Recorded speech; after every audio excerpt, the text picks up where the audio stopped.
Hey everybody, it's Retro DM Ray. I'm back with you with another video. We are continuing on in our look at Libram Magica, and specifically we are looking at Libram Magica as the starting source to then spur off into the reading through and looking at the differences of some popular old school Dungeons & Dragons spells.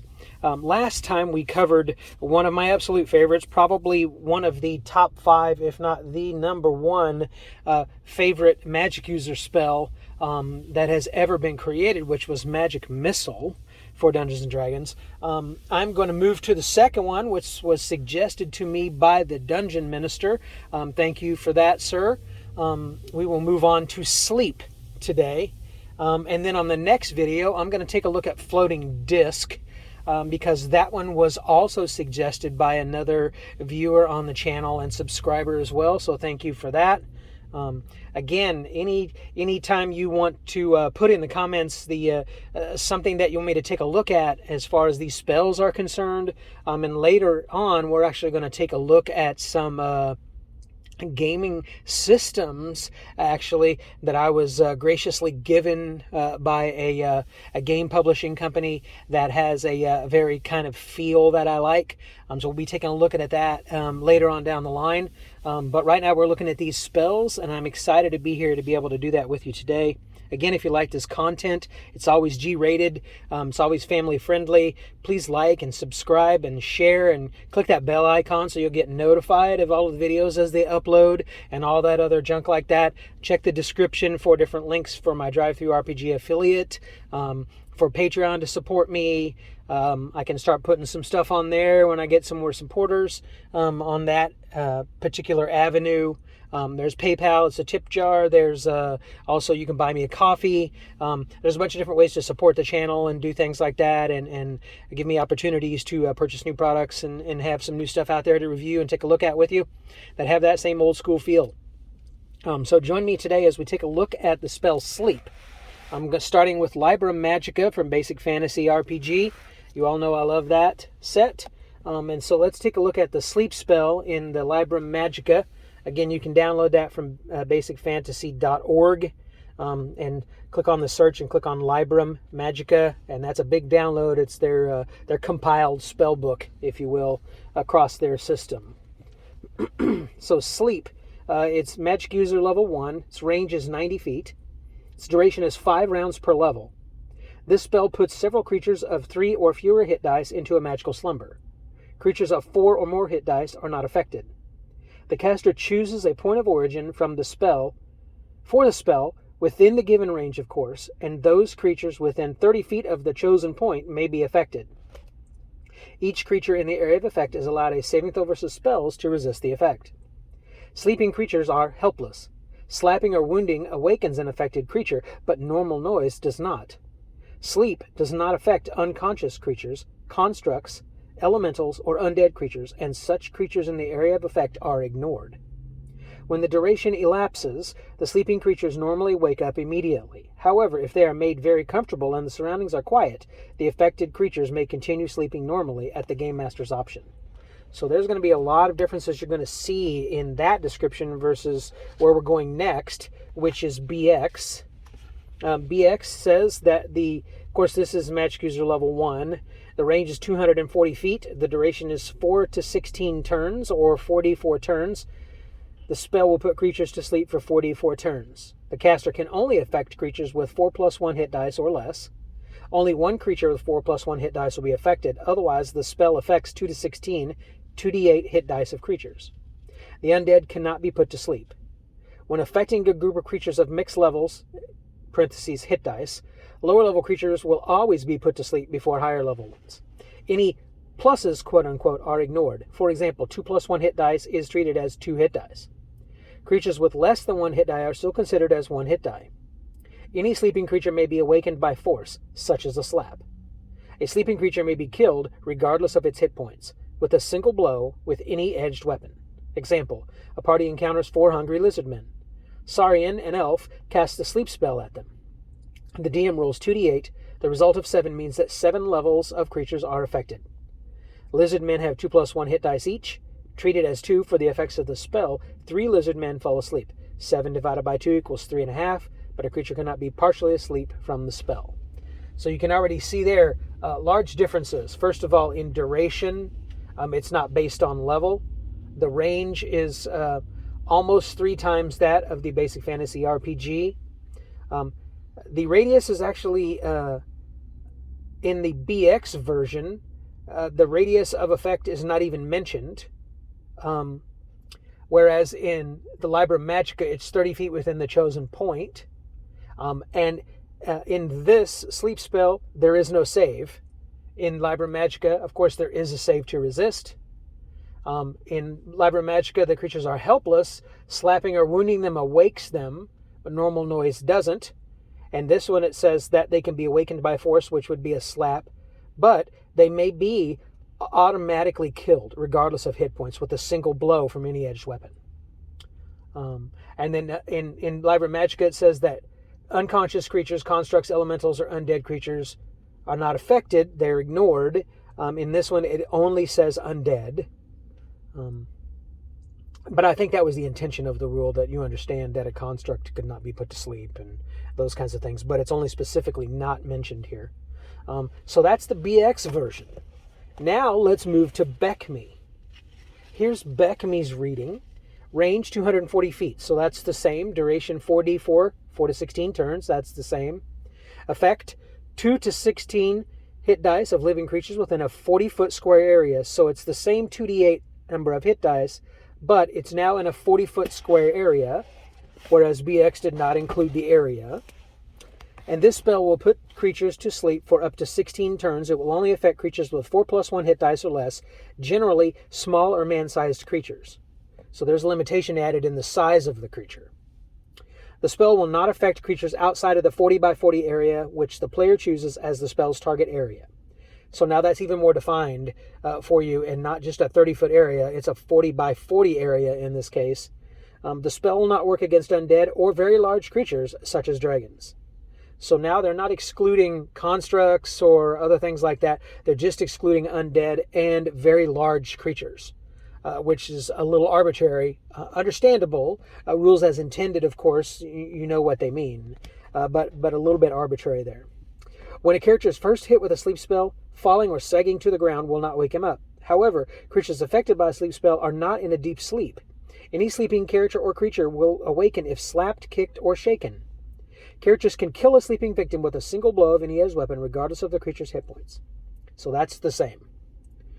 Your Dungeon Master will roll 2d8 to find the total hit dice or experience levels of monsters affected by the spell. The victims get no saving throw against the spell. So there's the BECMI version. Again, it's a little bit different there, but it's still rather unique. And I think actually the automatic kill is quite powerful. We used that to quite great effectiveness. Actually, although I use Magic Missile a lot, sleep was a major go-to spell for any of my magic-using characters or elves. That was vital for you to have this spell, as well as the light spell, which we'll look at later on down the line too. The no saving throw part, that was really, really important. Sleep in first edition Advanced Dungeons and Dragons. It is an enchantment charm spell, so again, starting here in Advanced First Edition, we have spell schools. And it's level 1, on the Magic User spell list, of course. Its components are verbal, semantic, and material. Its range is 3 inches plus 1 inch per level. Casting time is 1 segment. Duration is 5 rounds per level. And area of effect is special. When a magic user casts a sleep spell, he or she will usually cause a comatose slumber to come upon one or more creatures, other than undead and certain other creatures specifically excluded. See Advanced Dungeons & Dragons Monster Manual from the spell's effects. All creatures to be affected by the sleep spell must be within a 3-inch diameter circle. Okay, so in case you don't know that, 3 inches is 30 feet, plus 10 feet per level, that'd be plus 1 inch per level. And so that 30-foot diameter circle would be that 3-inch circle, okay? And someone can put in the comments, correct me if I'm wrong about that, but that's my original thoughts on that. It's been a long time since I've converted inches to feet in Advanced First Edition. we play on battle mats and as well as on some digital maps, and so that's kind of been lost a lot over these years. But correct me if I'm wrong on that. The number of creatures which can be affected is a function of their life energy levels expressed as hit dice and hit points. And then it gives you your little chart. Creatures hit dice up to 1, 4d4 may be affected. 1 plus 1 to 2 hit dice, 2d4 affected. 2 plus 1 to 3 hit dice, 1d4 affected. 3 plus 1 to 4 hit dice, 1/2 of a d4, round off, or 1 to 2. And 4 plus 1 to 4 plus 4 hit dice, 0 to 1. That's a d4, and only on a 3 or a 4 would 1 be affected. You can decide what that is on the dice, but it's either 0 to 1. We always just said if it's four hit dice, up to 4 plus 4 hit dice, you get 1. You don't have to roll for that. The area of effect is determined by the range and area center decided upon by the spellcaster. Slapping or wounding will awaken the affected creatures, but noise will not do so. Awakening requires 1 complete melee round. Note that sleeping creatures can be slain automatically at a rate of 1 per slayer per melee round. The material component for the spell is a pinch of fine sand, rose petals, or a live cricket. The reason why I liked Advanced Dungeons & Dragons 1st edition and then into 2nd edition, how amazing was it to actually have all these spell components listed for you? And man, you could just be really crazy organized and list all that cool stuff out for your character. Magic users, when you ran out of spells, you didn't have much else you could do if you weren't being asked some key information or deciphering some glyphs or those kinds of things like that, legend lore type, sage type things. So having the ability to list out these different components and how much you had and where they were and how you used them, and then the descriptive nature of that was just really always fun in Advanced 1st Edition for me. It was really important for me to do it that way. So then we've got one last one here, which is, of course, Advanced Dungeons & Dragons 2nd Edition, and we're taking a look at sleep there. And again, we have sleep listed as an enchantment charm spell. Its range is 30 yards. Its components are verbal, semantic, and material. And its duration is 5 rounds a level with a casting time of 1. That would be the speed factor of the casting, so you'd add that to your initiative as a penalty. Area of effect is special, and saving throw is none. So you still see none. So the only place where there's a spell save that's being allowed is Libram Magica in Basic Fantasy RPG. After that, there's no saving throw. When a wizard casts a sleep spell, he causes a comatose slumber to come upon one or more creatures, other than undead and certain other creatures specifically excluded from the spell's effects. All creatures to be affected by the sleep spell must be within 30 feet of each other. The number of creatures that can be affected is a function of hit dice or levels. The spell affects 2d4 hit dice and monsters. The monsters with 4 plus 3 hit dice, 4 hit dice plus 3 hit points or more are unaffected. The center of the area of effect is determined by the spellcaster. The creatures with the least hit dice are affected first, and partial effects are ignored. For example, a wizard casts sleep at 3 kobolds, 2 gnolls, and an ogre. The roll, 2d4, result is a 4. All the kobolds and 1 gnoll are affected. Half plus half plus half plus 2 equals 3.5 total hit dice. Notice that the remainder is not enough to affect the last gnoll or the ogre. Slapping or wounding awakens affected creatures, but normal noise does not. Awakening requires 1 entire round. Magically sleeping opponents can be attacked with substantial bonuses. See Combat, page 90. The material component for the spell is a pinch of fine sand, rose petals, or a live cricket.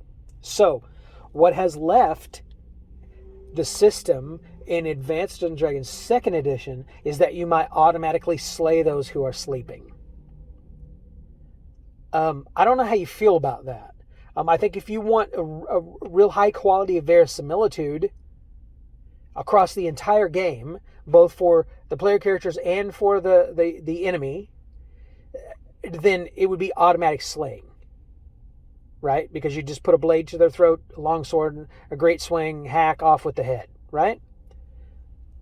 If your verisimilitude is a little twingy for you in this area, then 2nd Edition might be for you, because you're just going to attack them with substantial bonuses and do damage. And you can take a look at that in Combat on page 90 in the book if you want to do that and kind of look up a little bit more of what it is to do that particular attack against a creature that is sleeping. Okay?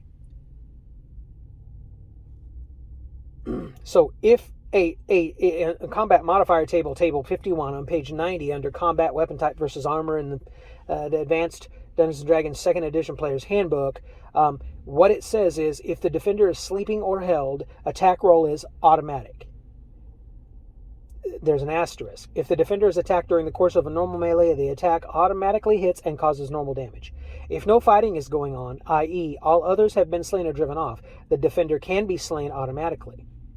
So, it's not written in the spell.